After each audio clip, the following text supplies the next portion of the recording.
বিচ্ছিন্নতাকামী তাইওয়ানের কাছে ধারাবাহিকভাবে যুক্তরাষ্ট্রের অস্ত্র বিক্রির তীব্র বিরোধিতা জানিয়েছে চীন। বুধবার এক সংবাদ সম্মেলনে স্টেট কাউন্সিলের তাইওয়ান বিষয়ক কার্যালয়ের পক্ষ থেকে এই নিন্দা জানানো হয়।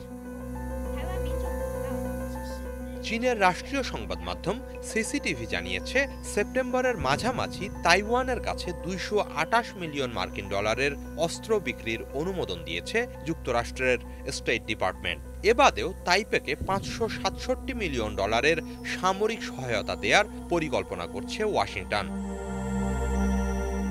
এর প্রতিক্রিয়ায় বুধবারের সংবাদ সম্মেলনে তাইওয়ান বিষয়ক কার্যালয়ের মুখপাত্র ঝু ফ্যাংলিয়ান বলেন, তাইওয়ানের সঙ্গে যুক্তরাষ্ট্রের সামরিক সম্পর্কের বিধান থাকা উচিত নয়। এ ধরনের যে কোনো সম্পর্কের বিরুদ্ধে চীন।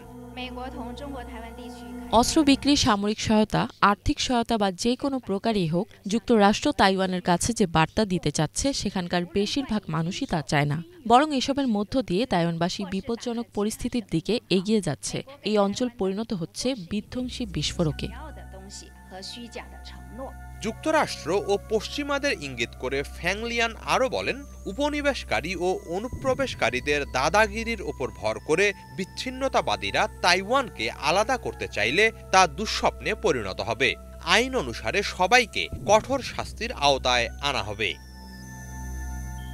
তাইওয়ানকে বরাবরই নিজেদের অংশ বিবেচনা করে চীন। অন্যদিকে তাইওয়ানের ক্ষমতাসীন ডেমোক্রেটিক প্রগ্রেসিভ পার্টি ডিপিপি ও বিচ্ছিন্নতাবাদীরা আনুষ্ঠানিকভাবে স্বাধীনতা ঘোষণার দিকে যেতে চায়। চীন কোনোভাবেই এই চাওয়া পূরণ হতে দেবে না বলে হুঁশিয়ারি দিয়ে আসছে। প্রথমত তারা চায় শান্তিপূর্ণ সমাধান, তবে প্রয়োজনে বল প্রয়োগ করা হবে বলেও হুঁশিয়ারি দিচ্ছে তারা।